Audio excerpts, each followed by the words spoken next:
মা, আমি ঘরটা ঝাড়ু দিয়ে দিচ্ছি। মা, ও মা, খুব খিদে পেয়েছে। আজ নাস্তার কি আছে? বিরিয়ানি হবে? আলহামদুলিল্লাহ, আল্লাহ ভরসা। মা, ঘরে তো আর খাবার নেই, দুপুরে কি হবে?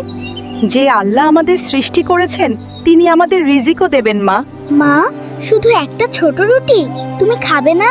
বিসমিল্লাহ বলে শুরু করো বাবা, দেখবে এইটুকুতেই পেট ভরে যাবে। আসসালামু আলাইকুম ভাবি, আজ বাড়িতে মেহমান এসেছিল, তাই বাচ্চাদের জন্যই তরকারিগুলো পাঠালাম। ওয়ালাইকুম আসসালাম, জাজাকাল্লাহু খাইরান। আল্লাহ, একটা বড় মাছ দিলে খুব ভালো হতো। এই নাও মেহেদি, তোমার জন্য বড় মাছ এনেছি। মা, আল্লাহ সত্যিই মাছ পাঠিয়েছেন। দেখলে তো, যারা আল্লাহর উপর ভরসা করে আল্লাহ তাদের কখনোই হাত খালি ফেরান না।